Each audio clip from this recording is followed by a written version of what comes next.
인사 나누시기 바랍니다. 주의 이름 환영하고 축복합니다. 은혜 받으시기 바랍니다. 네. 우리가 다음 주부터 전도 소그룹을 이제 시작합니다. 코로나를 지나면서 많은 삶에 영향을 받게 됐는데 아마 여러분 개인적으로도 코로나 때문에 많은 만남도 갖지 못하고 또 삶의 많은 부분이 지장을 받고 영향을 받기도 했을 것입니다. 교회도 마찬가지인데요. 교회는 예배에도 영향을 받았고 모임과 교제와 사역에도 영향을 받았고 특별히 전도에는 많은 지장을 받았습니다. 이제 만나는 것 자체가 힘드니까 모든 게 다 영향을 받을 수밖에 없죠. 아직 코로나19는 끝나지 않았고 요즘 더 확산되고 있다고 하니까 뭔가 새롭게 시작한다는 게 때로는 염려가 되기도 하고 또 이런저런 핑계와 이유를 대면 미뤄야 될 이유들도 많은데 그럼에도 불구하고 이제 우리는 시작하려고 합니다. 이유는 딱 하나예요. 하나님의 부르심에서 우리는 어떤 모습으로 반응해야 될까를 생각해 보니까 결국 이 부르심의 자리에 순종하는 게 중요하고 또 하나님이 주신 뜻이라고 생각하면 우리가 결단이 필요한 부분이기도 하죠.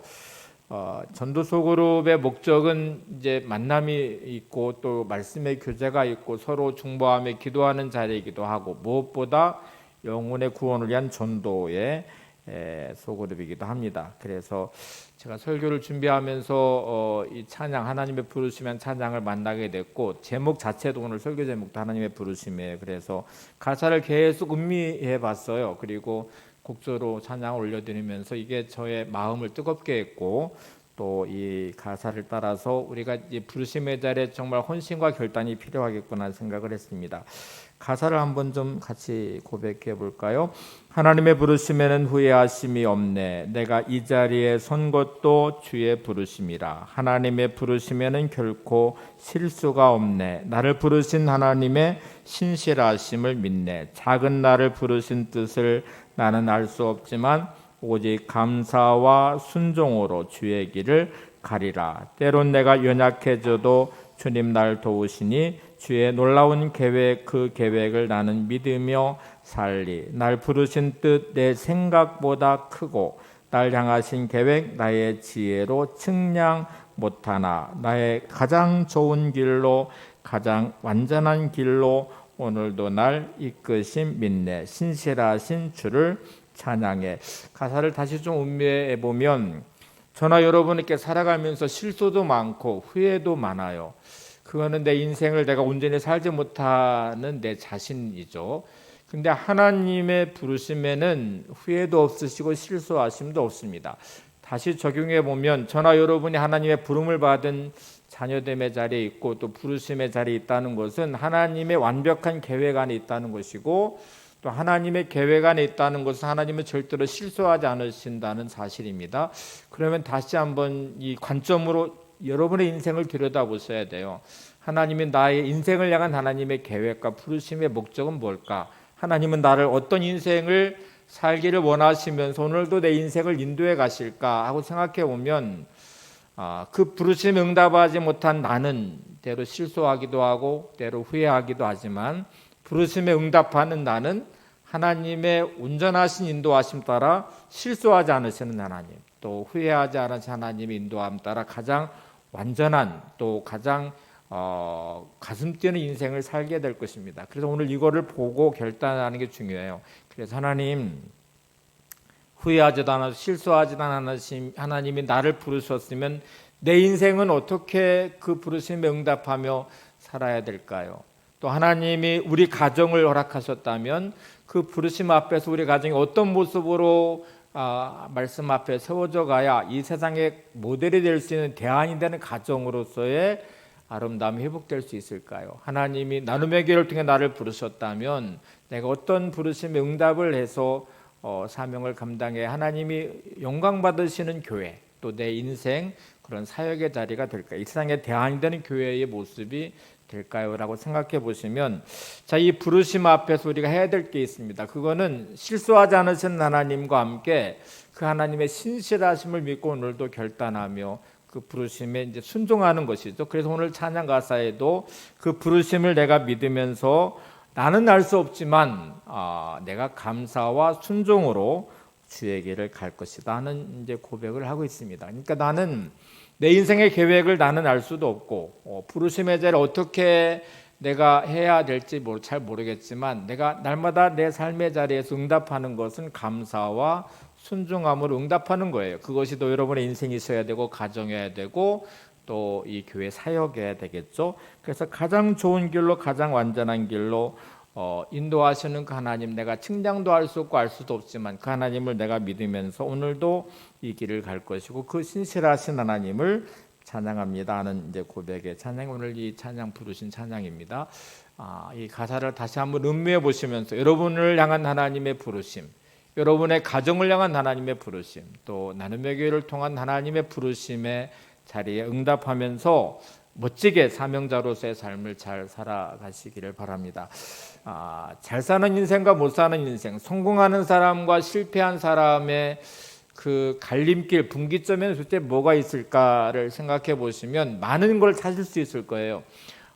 역행자라는 책을 쓴 사람의 그 유튜브 이제 세바시 강연하는 거를 제가 들었는데 나중에 한번 더 이분을 소개하고 싶어요. 이분은 어릴 때에 아주 못생긴, 키가 작은, 그리고 머리가 정말 나빠서 공부를 못하는, 그거는 자기가 38명의 학생인데 35등을 넘어본 적이 없대. 그러니까 늘 꼴찌에서 늘 이렇게 나는 정말 노력하는데 열심히 하는데 성적이 전혀 안 오르는, 옆에 짝꿍이 있었는데 한 번은 성적표를 비교해보고 충격을 받았대요. 옆에 있는 똑같이 같이 배우고 공부하고 자기도 나름대로 열심히 노력하는데 옆에 있는 학생, 10등한 학생의 가장 나쁜 점수가 자기가 가장 좋은 점수보다 더 높더래요. 그게 충격이었대요. 그래서 공부도 못하고 그리고 열등감에 빠져 게임만 하고 뭐 그러다가 로저처럼 이제 그렇게 살다가 고등학교를 졸업했는데 뭐 갈 대학도 못 가죠. 그래서 대학도 못 가고 직장 취직도 못 하고 아르바이트를 했는데 그것도 번번이 계속 낙제가 계속 쓰지 않아서 그랬다가 이제 극장에 이제 엄마가 막 항의 전화를 해가지고 우리 아들이 어디가 그렇게 못생겼냐고 왜 취직 안 시키냐고 그래서 그게 초혼이었기 때문에 취직이 됐는데요. 이제 자기가 그러다가 이렇게 살면 인생이 정말 절망적이어서 어떻게 하면 좋을까. 그래서 처음에 이제 극장에는 이렇게 스님들하고 대화를 시작해서 처세술부터 책 읽기 시작해서 성공하는 사람들에 대한 것을 계속 책을 읽었대요. 책을 읽고 나서 자기는 계속 읽는 거 글쓰기를 훈련하기 시작했고 23살에 전북대 철학과를 아주 늦게 대학을 들어갔다고 합니다. 그리고 나서 그는 나름대로의 성공의 식을 찾아냈고 그게 역행자란 책에 이제 썼다고 그래요. 그리고 나서 지금은 30대 후반인데 직원 100명을 거느린 사업가가 돼 있어요. 성공한 인생이 됐다고 말해요. 나름대로 성공의 법칙을 찾아낸 사람이죠. 자기는 확신 있게 성공하기 원하면 계속 책을 읽고 글쓰기를 해라. 그래서 나름대로의 방법을 찾아내면 하나님 주신 나름대로의 길을 찾아가겠죠. 되게 잘 살고 성공하는 사람들은 뭔가를 시작할 때 결단이 있고요. 일을 쉽게 시작을 해요. 근데 실패한 사람들은 생각은 많은데 실천이 일단 없습니다. 공부를 잘하고 못하는 학생들은 나름대로 여러 가지 기준이 있는데 저는 딱 한 가지가 차이가 나는 것 같아요. 공부를 잘하는 학생들은 공부하는 게 쉬워요. 그게 전혀 어렵지 않아요. 왜냐하면 그냥 공부하면 되니까. 그 고민할 이유도 없고 뭐 그거를 뭐 머리 싸매고 뭐 계획을 세고 할 거 없어요. 그냥 공부를 시작하면 돼요. 당연히 공부하는 학생은 공부해야 되고 그거를 당연하게 여기고 쉽게 공부를 하면 공부를 잘할 수 있는 여지가 많습니다. 공부를 못하는 학생들은 여러 가지 이유가 있겠지만 아주 공통점 하나는 공부를 시작하는 게 절대로 쉽지 않다는 것입니다. 나름대로 공부를 잘하고 싶어서 계획을 세울 거예요. 시간표 계획도 세우고 나름대로 계획을 세워서 비상한 각오로 책상에 딱 앉아서 이제 공부를 내가 시작해야지, 열심히 해야지, 그리고 나름대로 계획을 세우는데 공부를 하는 데까지는 쉽지가 않습니다. 계획을 딱 세워서 책상 앞에 앉아서 공부를 하려고 하는데 밖에서 이제 거실에 TV 소리가 나오는데 제가 좋아하는 드라마예요. 슬그머니 거실에 나가 소파에 앉아서 이 드라마만 보고 나서 공부를 해야지 하고 앉아 있어요. 그 드라마를 다 보고 나면 다시 책상에 앉았다가 피곤해요. 그래서 내일부터 해야지. 그리고 또 이렇게 미룹니다. 그러니까 계획은 세우는데 공부에 실천하는 자리까지 가기가 쉽지가 않아요. 계속 미루다 보니까 공부를 하지 않는 학생이 되는 경우 많죠.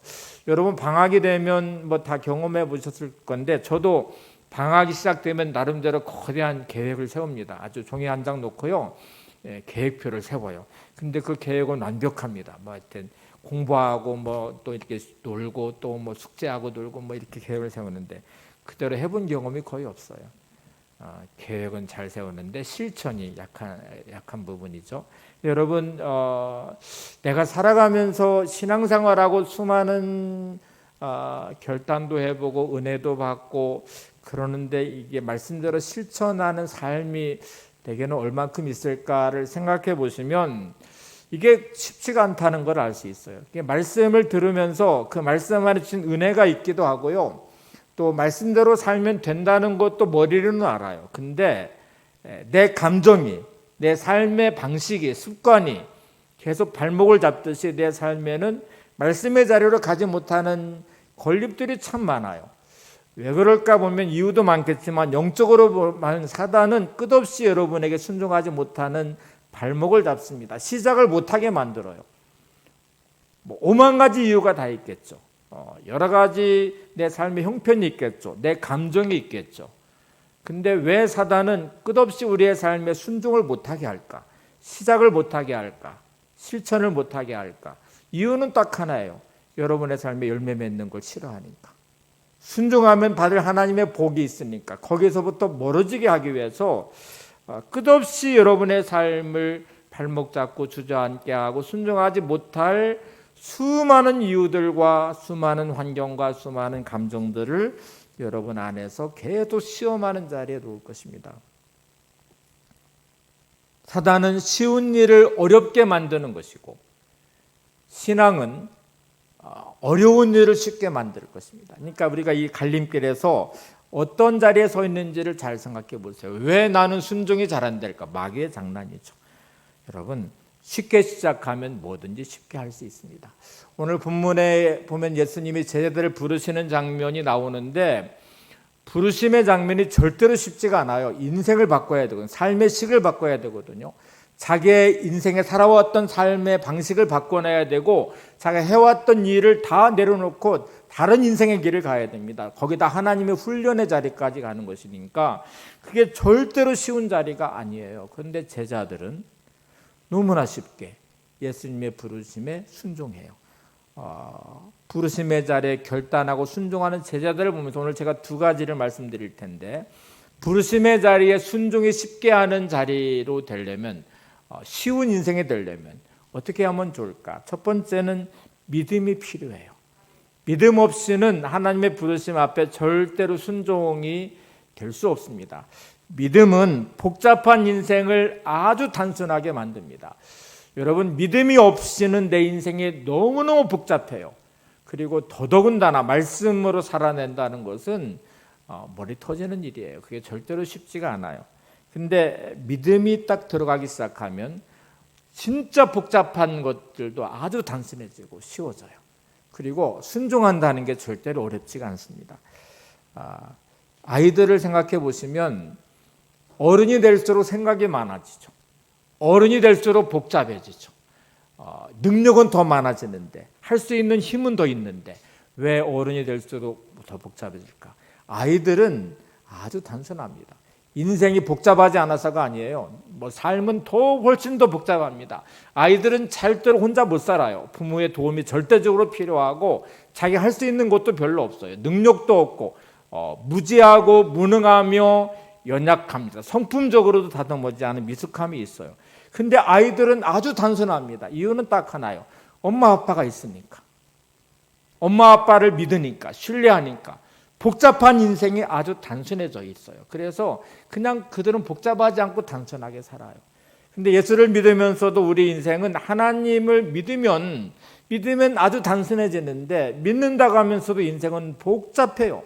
삶은 고민도 많고 어려움도 많다고 생각하고 생각도 많고 머리 싸맬 일도 많고 그래요. 근데 여러분 왜 이렇게 될까를 생각해 보시면 이거를 내가 결정해서 이걸 행동할 때 뭔가를 시작할 때에 경우의 수를 다 계산해 보죠. 실패하면 어떻게 될까? 그러면 큰일 날 것 같아요. 그러니까 시작을 하기가 어렵죠. 그릇된 행동과 판단이 가져오는 그 파장의 결론을 생각해 보면 뭔가를 새롭게 시작한다는 것은 참 어려운 문제예요. 그래서 나이가 들어갈수록 뭔가를 시작한다는 것은 이제 어렵습니다. 어렵고 그 실패에 따르는 대가도 더 커요. 나이가 어릴수록 계속 도전하고 실패하는 게 경험이 된다고도 말하고 또 새로운 도약의 발판이 된다고도 하지만 나이가 들어갈수록 실패의 그 파장은 크고 고통은 더 심하기 때문에 나이 들수록 뭔가 새롭게 시도한다는 것은 어려운 일일 수밖에 없어요. 경험이 쌓여져 가면서 우리는 신앙 안에서도 자꾸 이게 발목 잡기 시작하거든요. 말씀대로 순종하려면 그에 따르는 결과도 예측해 보는데 믿음이 없이는 이게 너무 복잡하죠. 내 삶의 시각도 맞지 않고 이 말씀대로 하면은 세상적인 방법도 맞지 않으니까 그 뒤따르는 결과가 어떻게 될지를 모르니 순종하기가 어렵습니다. 근데 믿음은 아주 단순하게 만들어요. 하나님을 신뢰하기 시작하면 마치 아이와 같이 복잡한 인생이 아주 간단해집니다. 하나님을 믿는 만큼 순종하게 되죠. 하나님을 신뢰하는 만큼 도전하게 될 것이고 그리고 그 안에서 내 삶을 세워가기 시작할 것입니다. 이건 믿음의 문제라는 것을 잊지 마시기 바랍니다. 자, 쟤들의 특징을 한번 보시면요. 부르심 앞에 일단 고민이 없어요. 아주 단순하게 결단하고 순종합니다. 마태복음 4장 18절 19절을 보겠습니다. 갈릴리 해변에 다니시다가 두 형제 곧 베드로라 는 시몬과 그의 형제 안드레가 바다에 그물 던지는 것을 보시니 그들은 어부라 말씀하시되 나를 따라오라 내가 너희를 사람을 낚는 어부가 되게 하리라 하시니 베드로라는 시몬과 그 형제 안드레를 예수님이 처음 만나는 장면이에요. 자, 갈릴리 옷을 이렇게 거닐다가 배에 그물을 던지고 있는 이제 두 사람을 봤어요. 이 베드로라는 시몬이고 안드레인데 그들에게 예수님은 이렇게 말씀하십니다. 나를 따라오라 내가 너희를 사람을 낚는 어부가 되게 하리라 이렇게 말씀을 하셨어요. 자, 이들은 어부가 본업이고요. 평생 그물질하면서 갈릴리 옷에 살아왔던 사람인데 예수님이 나를 따라오라 내가 너희로 사람을 낚는 어부가 되게 하리라 이렇게 부르심의 자리에서 시몬과 안드레, 베드로와 안드레는 어떻게 반응했는지를 보세요. 20절로 가보시면 이렇게 그들은 반응합니다. 그들이 곧 그물을 버려두고 예수를 따르니라.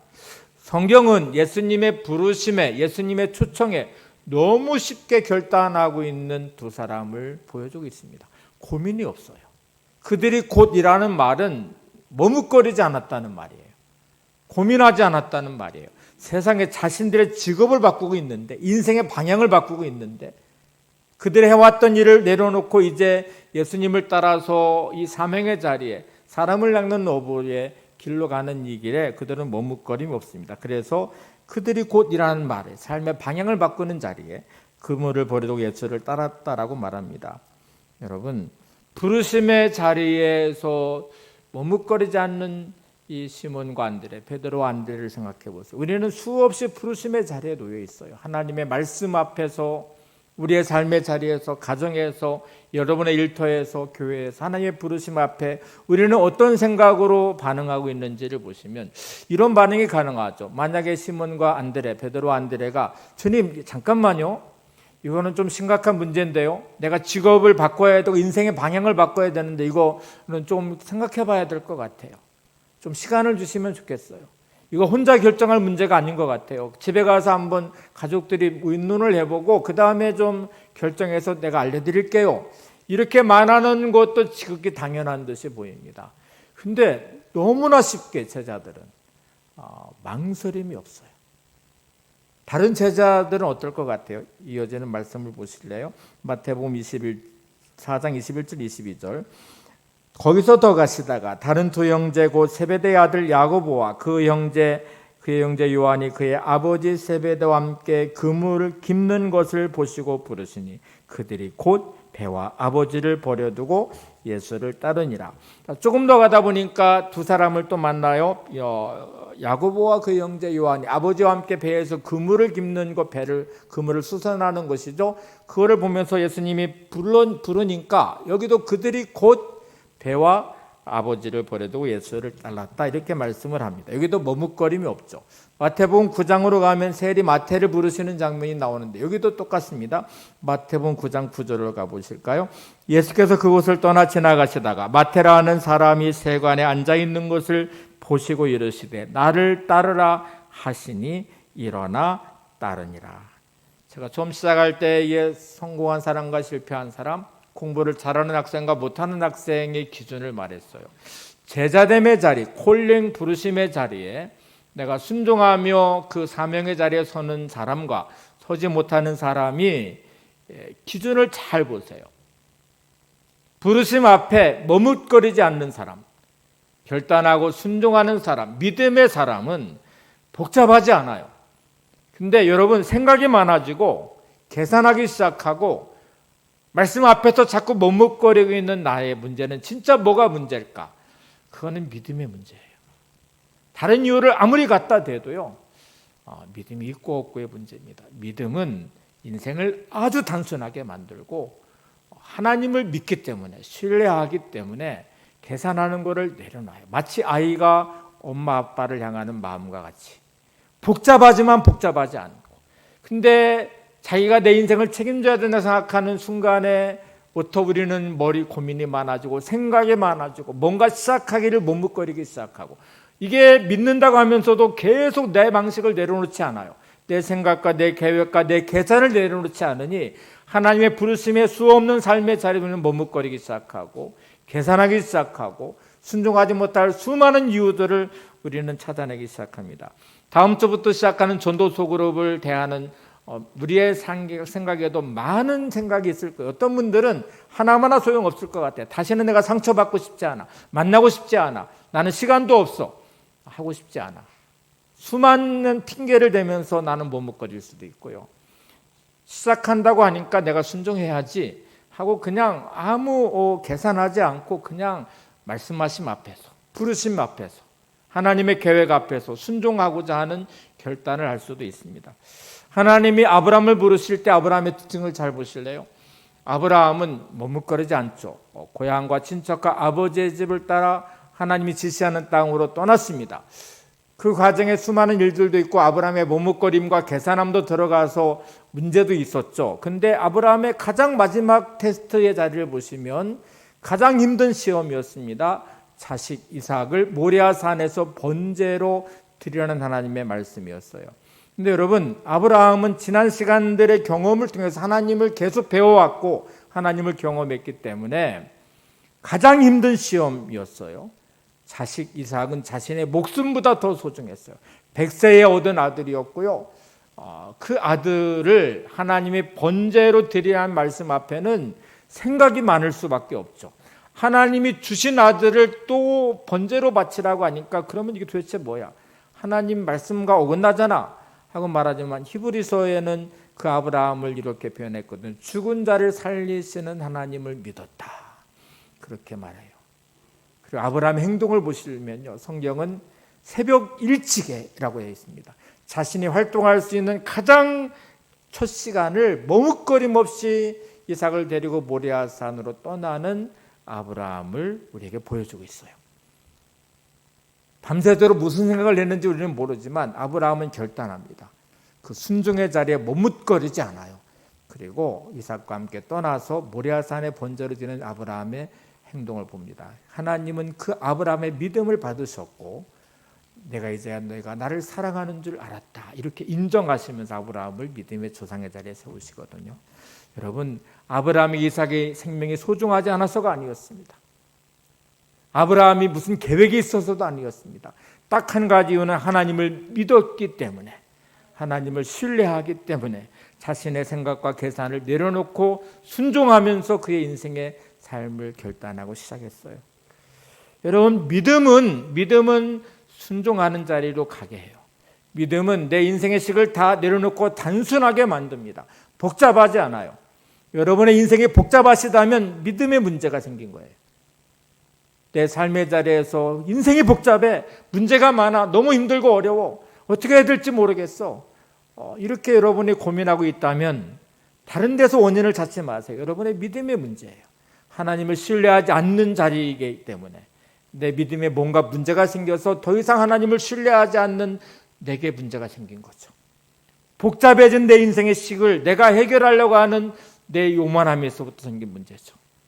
내가 마치 내 인생을 책임질 수 있는 것처럼 착각하는 데서 오는 문제이죠. 여러분, 믿음의 사람이 되시기 바랍니다. 여러분의 인생이 복잡하지 않아야 됩니다. 아무리 복잡해도 하나님 앞에 가져오면 단순해지셔야 돼요. 하나님을 내가 신뢰하기 때문에 머리에 고민함을 내려놓고 하나님을 신뢰하면서 믿음으로 순종하는 기쁨이 있으셔야 돼요. 그리고 하나님을 향해 기대하는 마음이 있으셔야 돼요. 오늘 여러분, 여러분의 인생의 시기 쉬워지시기를 바랍니다. 힘들고 어려운 삶의 자리에 복잡해지신다면 내 믿음에 문제가 생겼군. 하나님 오늘 내게 믿음을 주세요. 내 삶이 단순해지게 해주세요. 하나님을 신뢰하기 때문에 이 믿음으로 오늘도 순종하면서 기쁨으로 이 길을 갈 수 있도록 도와주세요. 이렇게 믿음의 자리에 서시기를 바랍니다. 두 번째, 하나님의 부르심의 자리에서 쉬워질 수 있는 방법은 그거를 감당할 영적인 힘과 능력이 있어야 됩니다. 아무리 알아도 힘이 없으면, 능력이 없으면 절대로 순종할 수 없어요. 그리고 인생은 절대로 쉬워지지 않아요. 몰라서 못하는 게 아닙니다. 그렇게 감당할 힘과 능력이 내게 없어서 못하는 거예요. 여러분, 말씀을 내가 몰라서 순종하지 못하나요? 아니요, 순종할 힘과 능력이 내게 없어서 못하는 거예요. 하나님이 공급하시는 영적인 힘, 하나님이 주시는 능력이 내게 없기 때문에 우리는 순종할 수 있는 자리에 서지 못하는 거죠. 이렇게 한번 제가 설명해 볼게요. 다 핸드폰을 쓰시니까 핸드폰을 내게 기능이 많이 들어있어서 여러분 아는 만큼 쓰는 거잖아요. 핸드폰을 쓰시는 거잖아요. 제가 핸드폰을 아는 만큼 저는 쓰는데 핸드폰의 기능을 저는 다 알지 못해요. 그냥 단순하게 써요. 전화하고 문자 보고 카톡하고 뭐 이런저런 것 몇 가지 기능들을 쓰고 있는데 훨씬 더 많은 기능이 그 안에 들어가 있을 거예요. 근데 아는 만큼 쓰는 것인데 이거 하나는 알아요. 요즘에는 자세하게 이제 몇 퍼센트 충전되어 있는 것도 나와 있으니까 이렇게 점점 방전돼 쓰면 쓸수록 방전돼 가죠. 그러면 충전하는 거를 아니까 충전을 시켜서 써요. 아무리 좋은 기능이 많이 들어가 있어도요, 방전된 상태로는 절대로 핸드폰을 쓸 수 없습니다. 여러분의 영적인 힘과 능력에 체크가 되십니까? 하나님이 주신 내 영적인 힘과 능력이 어느 정도 내게 있는지, 그것이 내 삶을 얼만큼 힘있게 살아가게 만드는지를 체크해 보십니까? 그리고 충전하고 계신가요?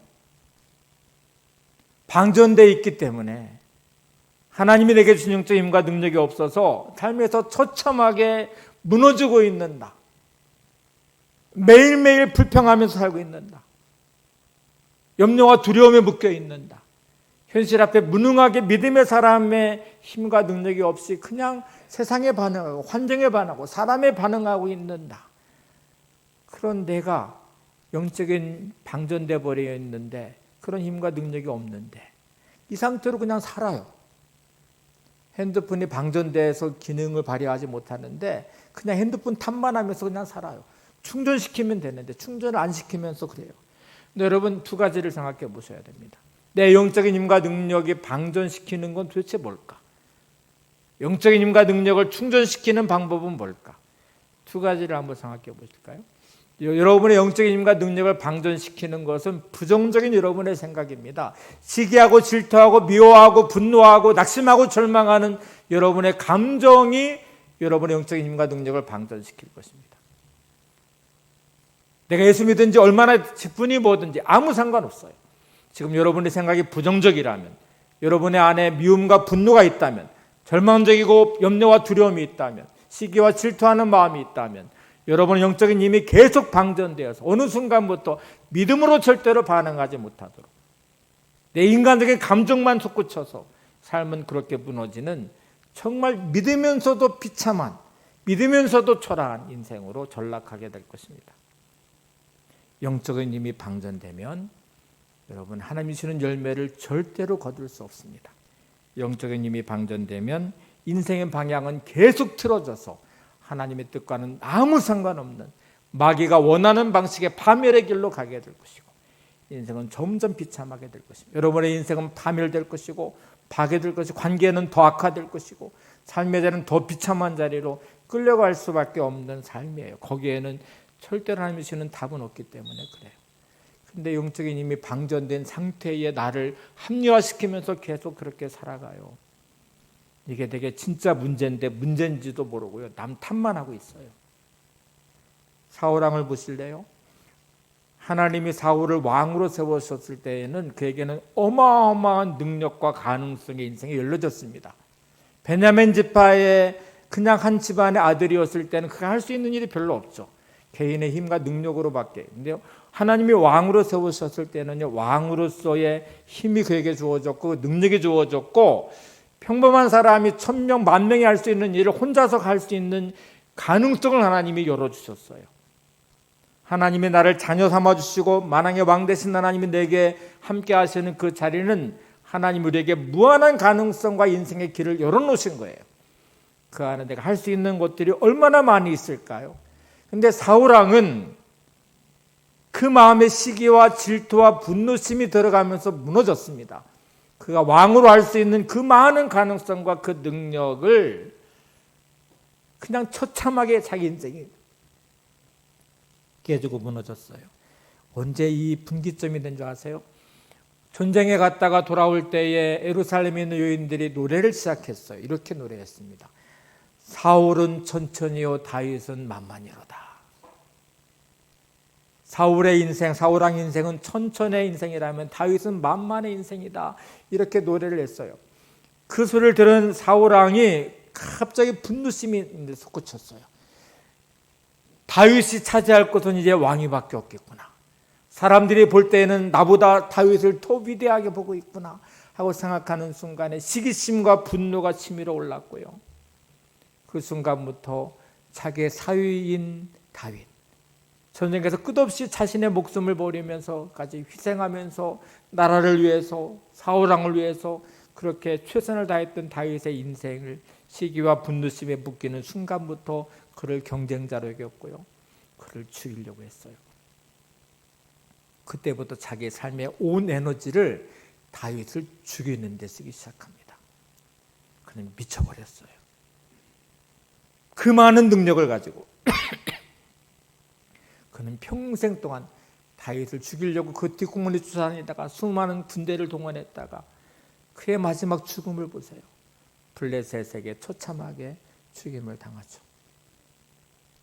하나님이 왕으로 세우셔서 그 많은 걸 할 수 있는 자리에 세우셨는데 하나님이 나를 자녀 삼아주시고 함께 동행하시면서 네가 부르심에 응답하는 사명의 자리에 서면 내가 너를 통한 이 많은 계획이 있어 하고 말씀하시는데 나는 부정적인 생각과 감정과 분노심과 미움과 염려와 절망과 낙심함으로 계속 내 인생을 그렇게 무너뜨려요.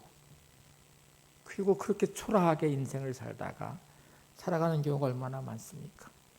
하나님은 여러분의 인생 안에 반드시 부르심이 있습니다. 내가 응답해야 될 사명의 자리가 있습니다. 여러분의 가정에 하나님의 부르심이 있습니다. 여러분의 가정을 세워야 될 응답함의 자리가 있어요. 콜링이 있어요. 하나님은 나눔의 교회를 통해 여러분을 부르셨어요. 부르심의 자리에 내가 감당해야 될 사역이 있어요. 저는 다음 주부터 전도 소그룹을 통해 이 부르심에 응답하는 자리에 서려고 합니다. 아마 여러분의 마음속에는 이런저런 이유를 대면서 안 해야 될 수많은 이유를 찾을 수도 있으시고 해봐야 소용없어 생각할 수도 있고 귀찮아. 나 누구와 만나는 건 힘든 일이야. 이렇게 말할 수도 있어요. 근데 우리가 믿음이 있다면 믿음은 하나님의 부르심에 순종하는 것이죠. 내 계산을 내려놓는 것이죠. 이스라엘 백성들의 광야를 한번 생각해 보실래요? 하나님이 애굽의 종살이에서 부르신 하나님은 광야에 이스라엘 백성이 놓여 있지만 하나님의 부르심의 목적은 가나안이었어요. 그곳에서 젖과 끓는 그 땅에서 하나님의 백성으로 그 언약의 관계를 맺으며 살아가는 이스라엘 백성, 세계 열방의 이 민족을 통해 복받기를 원하시는 하나님의 원대한 계획이 있었는데 그 과정의 광야의 이스라엘 백성들은 하나님의 부르심에 응답하지 않으니 보여지는 광야에 계속 반응을 합니다. 반응하니 힘들수록 불평하고 원망하고 물이 떨어지면 원망하고 먹을 것이 떨어지면 원망하고 고기와 부추를 먹지 못한다고 원망하고 모든 게 원망과 불평의 그냥 재료가 되어버렸어요. 내 인생의 광야 같은 삶의 자리가 있죠. 그러나 하나님은 광야가 내 삶의 목적이 아니니까 인도하셔서 족해 꾸린 가나안으로 인도하셔서 하나님의 목적을 이루시는 과정이 있다면 광야의 인생이 지나가는 시간에 나는 어떻게 해야 될까요? 그 부르심 앞에서 응답하면서 가나안을 보아야죠. 꿈꿔야 되죠. 기대해야 되죠. 이 여정의 시간들을 믿음으로 보내야 되죠. 근데 우리는 광야 같은 데 삶에 끝없이 반응해요. 이게 힘들다고, 저게 어렵다고, 이 사람이 문제라고, 저 사람이 문제라고. 그러니 내 마음은 끝없이 쓰레기처럼 부정적인 생각과 미움과 분노와 시기와 질투와 원망과 낙심과 절망과 염려와 두려움에 계속 묶여서 광야에 그렇게 살아가는 이스라엘 백성들처럼 그렇게 광야에서 죽어요. 하나님의 계획에 인도하심 안에 가나안에 들어가지 못하는 이스라엘 백성들을 생각해 보세요. 그들은 불평과 원망으로 광야에서 죽었어요. 나는 오늘도 가나안을 향한 하나님의 인생 여정에 따르심에 부르심에 응답하지 못하고 계속 광야에서 머무는 내 삶은 이 부정적 반응과 생각으로 광야에서 벗어나지 못하고 그렇게 묶여버린 우리들의 모습이 얼마나 많습니까? 여러분이 잘 아시는 요셉과 다윗을 생각해 보시면 요셉은 애굽의 총리가 됐잖아. 다윗은 이스라엘의 왕이 됐잖아. 그런데 여러분 억울한 순간의 자리, 노예로 팔려간 자리, 하나님이 침묵하시는 듯 보여지는 그 자리, 억울하게 감옥에 갇히는 그 순간의 모든 자리들이 다 하나님의 부르심의 자리예요. 하나님 함께 하시면 형통한 자리가 되어야 돼요. 광야의 다윗은 너무너무 억울한 자리인데 만약에 다윗이 그 광야에서 끝없는 불평과 원망을 솟구치면서 하나님을 원망하면서 인생을 탓하면서 보냈다면 절대로 이스라엘의 왕이 되지 못했겠죠. 오늘 내 인생의 시간들을 생각해 보세요. 힘들고 어려우십니까? 억울하십니까? 때로 요셉과 같이 노예로 묶이듯 감옥에 갇히듯 다윗과 같이 광야에 도망자의 시간이듯 내 인생은 왜 이래? 하고 생각하는 그 순간 그 자리도 하나님의 부르심이 있다는 것을 잊지 마시기 바랍니다. 그래서 오늘도 순종하셔야 돼요. 그러려면 하나님이 공급하신 영적 힘과 능력이 반드시 필요한데 방전시키는 요인들을 좀 찾아봤죠. 그러면 충전시키면 어떻게 해야 돼요? 하나님 공급하신 힘을 내가 얻으면 날마다 승리하려면 어떻게 해야 됩니까? 이 원리도 너무 간단해요. 여러분의 핸드폰이 방전되면 충전시키는 방법을 아니까 그거를 잘 쓰고 계신 거예요. 어떻게 하시나요? 연결시키시잖아요. 충전기에다가 놓고 전원을 꼽으시잖아요. 하나님이 공급하신 영적 힘과 능력을 얻으시려면 반드시 하나님과 연결시키셔야 돼요. 여러분의 인생이 하나님과 연결되셔야 돼요. 하나님과 단절된 인생은 절대로 하나님의 공급하신 힘과 능력을 공급받을 수가 없습니다. 하나님과 연결되는 인생이 되시는 방법도 아주 간단해요. 너무 잘하시는 거예요. 한번 따라서 봐요. 말씀과 기도와 찬양입니다. 다 아시는 거잖아요. 말씀과 기도와 찬양이 나를 하나님께 연결시키는 충전기 역할을 할 것입니다. 그리고 하나님께 연결돼서 영적인 힘과 능력이 내게 채워져서 여러분의 삶을 능히 감당하면서 부르심에 순종하면서 살아가는 멋진 하나님의 사람으로 쓰임받게 될 것입니다. 이 간단한 세 가지를 한번 생각해 볼게요. 말씀, 우리가 영의 양식이라고 말하잖아요. 내 생각과 내 마음이 혼란스럽고 부정적인 생각과 여러 혼란스러운 마음들이 있을 때마다 말씀의 영양식이 공급이 되면 힘을 얻게 돼요. 그래서 여러분의 마음을 치료할 것이고 여러분의 생각을 온전케 할 것이고 하나님이 주신 지혜를 얻게 될 것이고 분별력도 얻게 될 것이고 말씀으로 채워진 여러분의 생각과 마음은 세상의 모든 것들로부터 여러분을 살게 하는 지혜와 능력을 줄 것입니다. 감당할 힘도 줄 것입니다. 여러분 말씀을 음식을 먹듯이 날마다 말씀으로 채워지십니까? 한번 객관적으로 생각해 보세요. 밥을 먹지 않고 내가 힘을 얻기를 원하는 것은 불가능하듯이 입맛이 없어도 먹어야 돼요. 약의 도움을 받아서라도 이게 몸의 건강을 유지하려고 하잖아요. 운동을 해서라도 막 뭔가 이렇게 육신의 건강을 지키려고 애쓰도 여러분 영의 양식인 말씀을 계속 공급받으려고 노력하셔야 돼요. 예배를 드리는 자리에 내가 힘써 참여하고 말씀을 읽고 묵상하고 큐티하듯이 계속 말씀을 되새김질하고, 그래서 내 생각과 마음을 계속 살펴보시고 점검하시고 채우시고, 그래서 말씀이 내 안에 계속 나의 마음과 생각을 주장해서 부정적인 생각으로 흘러가지 않도록, 감정에 묶여가지 않도록, 내 삶에 분별하는 능력을 갖도록, 지혜를 얻도록 계속 말씀이 공급되셔야 돼요. 근데 말씀이 차단된 사람들이 너무 많아요. 온통 내 생각만 가득하고 세상의 가치만 가득하지 말씀의 공급이 안 돼요. 그냥 그것도 받으시 주일낮에 와서 듣는 말씀 하나로 채워지려고 하는데 그것도 그냥 문 밖에 나가면 까맣게 잊어버리니 뭐. 영의 양식이 차단되어 있는 나의 삶은 무능력할 수밖에 없습니다. 기도, 우리가 호흡, 영혼의 호흡이라고 말하잖아요. 기도하지 않는 인생. 기도는 하나님과 만나는 자리예요. 기도는 호흡하듯이 계속 하나님의 은혜를 열어가는 통로의 역할을 할 것입니다. 하나님과 연결시키는 자리일 것입니다. 기도는 하나님과 만나는 자리니까 하나님과 연결을 시키는 자리가 기도잖아요. 기도를 한다는 말은 하나님을 만난다는 것이고 하나님과 내 인생을 연결한다는 것이고, 그 연결된 통로를 통해서, 기도를 통해서 하나님의 은혜가 계속 흘러오게 하고 하나님의 능력과 힘이 흘러오게 하는 통로를 연다는 것입니다. 기도하지 않는 사람들은 기도 응답에 확신이 없기 때문에 그럴 거예요. 여러분, 내가 기도해서 응답받은 경험이 있고 그 은혜를 내가 알면 계속 기도하는 자리에 설 것입니다. 하나님을 신뢰하고 하나님께 계속 맡기는 일을 할 거예요. 기도 응답에 확신이 없으니 기도하지 않는 것이고, 더 중요한 근본적인 원인은 하나님을 사랑하지 않기 때문입니다. 여러분 혹시 부정할지 뭐, 나 하나님 사랑하는데요 라고 말하면 한번, 그런데 기도를 하지 않아요? 이게 가능할까요? 내가 누군가를 사랑하는데 이렇게 말해요.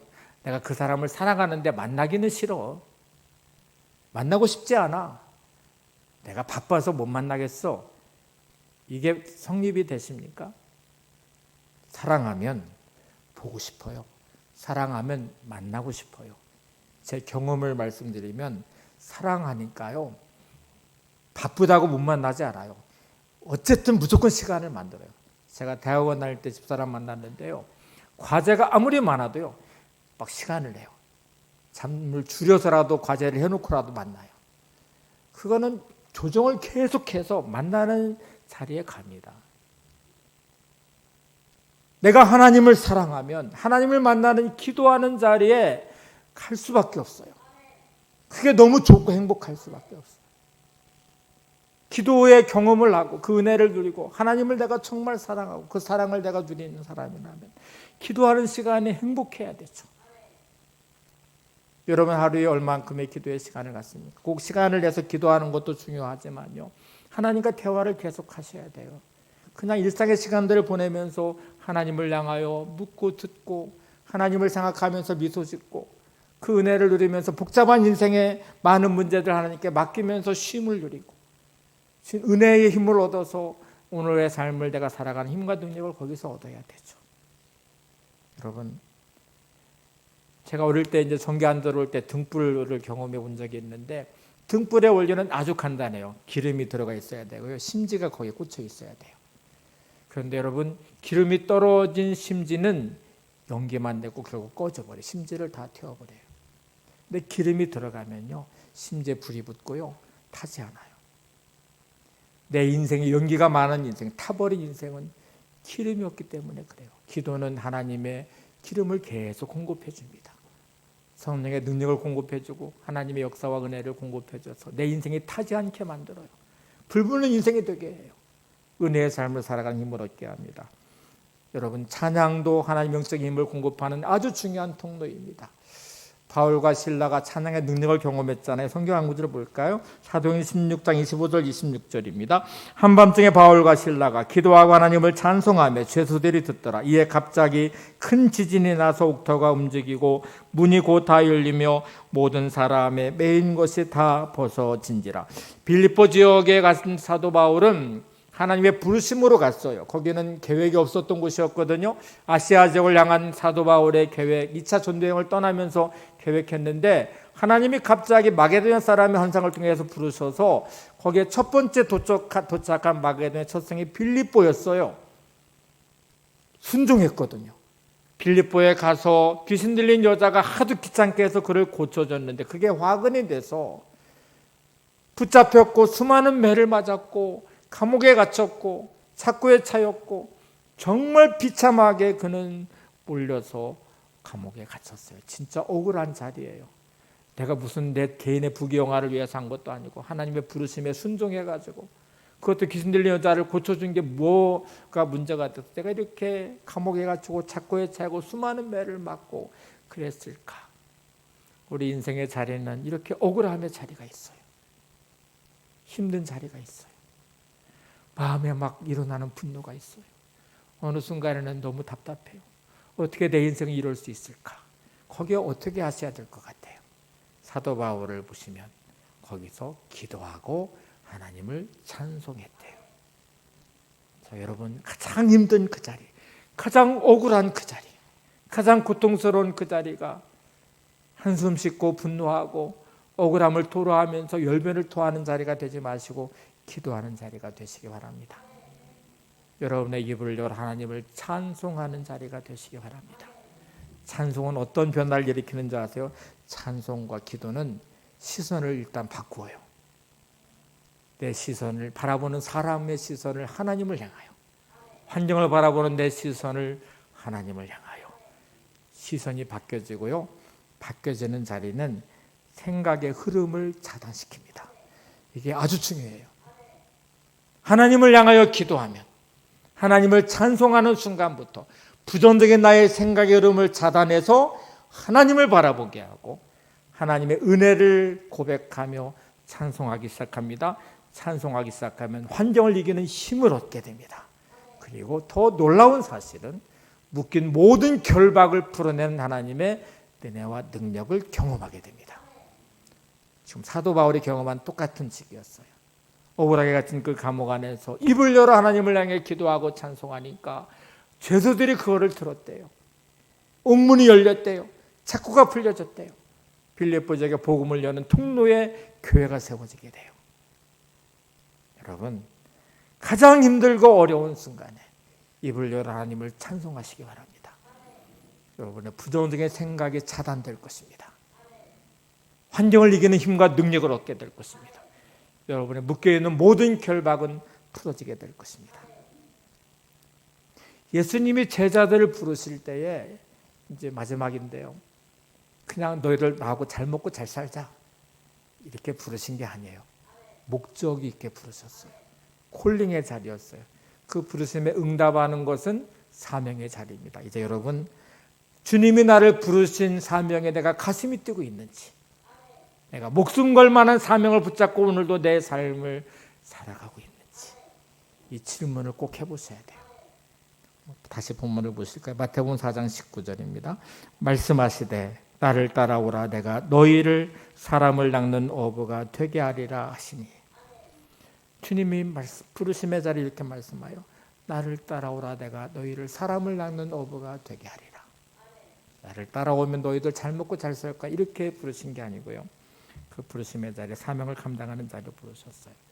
자, 이 부르심의 자리에서는 두 가지 변화가 있으셔야 되는데, 부르심은 하나님과 연결이 된다고 했잖아요. 연결이 되면요, 두 가지가 변화. 하나는 열매를 맺게 되는 것하고 하나는 기쁨 충만한 삶이 찾아옵니다. 이 두 가지가 반드시 따라와야 돼요. 예수님은 부르심 안에 있는 제자들을 향하여서 너희들 부르심에 응답하면 반드시 열매를 맺게 될 거야. 열매 있는 방법을 내가 너희들한테 알려줄게. 요한복음 15장에 보시면 이런 말씀이 있어요. 15장 4절 5절을 보실래요? 내 안에 거하라 나도 너희 안에 거하리라. 가지가 포도나무에 붙어있지 아니하면 스스로 열매를 맺을 수 없음 같이 너희도 내 안에 있지 아니하면 그러하리라. 나는 포도나무에 너희는 가지라. 그가 내 안에 내가 그 안에 거하면 사람이 열매를 많이 맺나니 나를 떠나서는 너희가 아무것도 할 수 없습니다. 자, 예수님은 아주 쉽게 설명했어요. 너희는 가지고 나는 나무다. 포도나무의 비유를 들었으니까 늘 보고 있는 나무잖아요. 이스라엘은 포도나무가 많아요. 여러분은 가지고 예수님은 나무이십니다. 잎이 피고 꽃이 피고 열매 맺는 건 가지예요. 근데 우리는 이렇게 생각해요. 내 인생을 열심히 살면 돼. 내가 노력하면 돼. 수고하면 돼. 근데 여러분, 가지는 딱 하나를 해야 돼요. 나무와 붙어 있어야 돼요. 예수님 이렇게 말했어요. 나는 포도나무에 너희는 가지인데 나를 떠나서 너희가 아무것도 할 수 없다. 열매 맺는 방법이 뭔지 아냐? 너희가 내 안에 거하면 돼.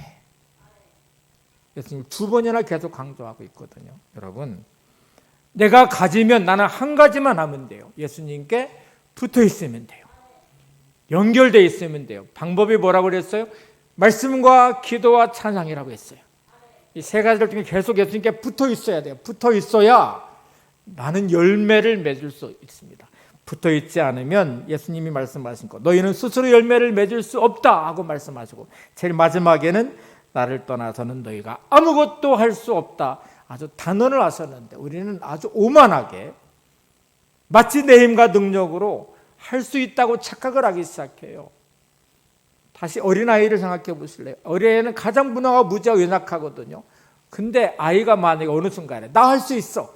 엄마 아빠 돈 받지 않아도 괜찮아. 나는 할 수 있어. 근데 아이는 혼자 돈 벌어서 먹고 살 수 없고요. 자기 힘으로 살 수 없어요. 근데 그렇게 생각하는 순간에 부모를 떠나서 가출을 해보세요. 어떤 일이 벌어질까요? 아이가 5살 된 아이가 10살 된 아이가 엄마 아빠 필요 없어. 나는 할 수 있어. 내 힘으로 살 수 있어. 가출을 해버린 아이. 여러분, 하나님으로부터 가출한 인생을 사는 영적 고와 같은 인생이 혹시 여러분은 아니십니까? 붙어 있으면 하늘을 얻고 땅을 얻습니다. 내려지는 태양은 광합성 작용을 일으켜서 푸른 잎이 아름다운 꽃이 열매를 맺게 할 것입니다.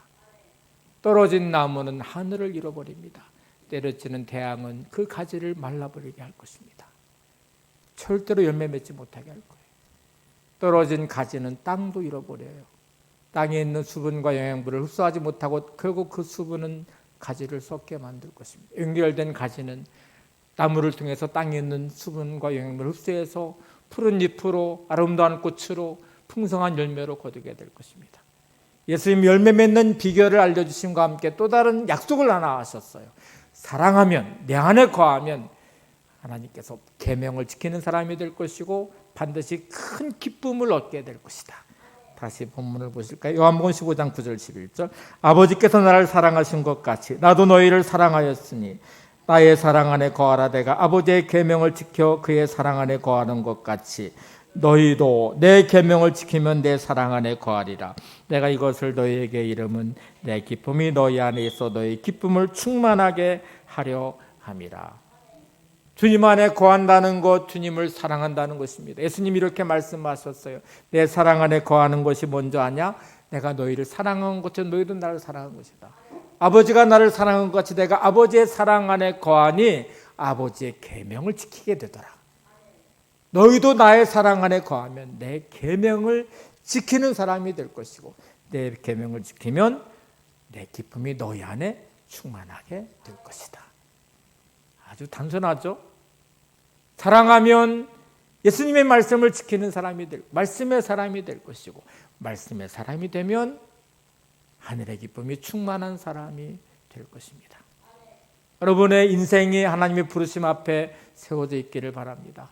그 부르심 앞에 있게 오늘도 나는 그 부르심 앞에서 믿음이 있기 때문에 내 인생이 쉬워지고 그 부르심 앞에 힘과 능력을 얻어서 살아가기에 말씀의 사람이 되고 기도의 사람이 되고 찬양의 사람이 되고 사랑하기 때문에 그 안에 거해서 그 계명을 순종하는 사람이 되니 하늘의 기쁨이 충만한 삶이 되고 여러분의 가정이 하나님의 부르심 응답하는 가정이 되 세상에 대화인되는 가정으로 세워주시기 바랍니다. 나는 매교를 통해서 이제 전도서 그룹으로 우리가 부르심을 받았어요. 선택은 여러분의 몫이지만 오늘 우리가 이 부르심 앞에 내가 어떻게 응답해야 될지를 다시 한번 생각해 보시고 이제 한 주간의 시간이 남아 있잖아요. 다음 주 우리 이 부르심 앞에서 응답하는 전도 속으로 발대식을 할 것입니다. 하나님 그 자리에 내가 서서 시작하려고 합니다. 믿음이 쉽게 맞는다고 하니 복잡한 계산을 내려놓고 부르심 앞에 응답하기를 원합니다. 내 인생이 부르심 앞에 응답하는 인생이 되게 하시고 우리 가정이 부르심 앞에 응답하는 가정 되게 하옵소서. 오늘 이 멋진 하나님의 부르심 앞에서 응답하는 여러분들이 되시기를 바랍니다.